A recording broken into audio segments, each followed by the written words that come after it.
থেকে সবাইকে অনেক অনেক ভালোবাসা আর আন্তরিকতা, বুক ভরা ভালোবাসা নিয়ে রাধা রাধা। তো ভাইটার বাড়ি গাছা বাড়ি, তো ওই দা হুই বললো। তো যাই হোক, এই দাদাগুলো এসেছিলো, ও দুদিন এসে ঘুরে গেছে, তো কার্গো প্যান্ট নেবে।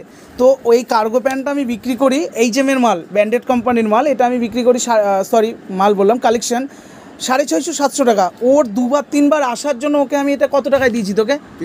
300 টাকায়। আমি বলি নাকি, নিজে বললে নাকি বানিয়ে নেওয়া যায়, ও নিজেই বললো দাদা 300 টাকায় দিলাম তো। আর এই জামা দুটো দাদা কত দিয়ে দিয়েছি? 100 করে 200, মোট 3টে কত হয়েছে? 500 টাকায়। ওরাই বললো, দাদাগুলোই বললো 500 টাকায় এই একটা শার্ট আর এই একটা প্যান্ট। কেন দিলাম? কারণ একটাই, ও আমায় এত ভালোবাসে। বেথুয়া বাজারের দোকানে অভাব নেই, গাছায় অভাব নেই, ধুলে অভাব নেই।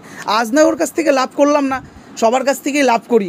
এই লাভটা আমাকে ভগবান তুলে দেবে না, ওই তুলে দেবে। তাই ভালোবাসা দিলে ভালোবাসা পাওয়া যায়। তা আমি আবার বলি, আমার জন্য একটু অপেক্ষা করো, কাউকে নিরাশ করব না।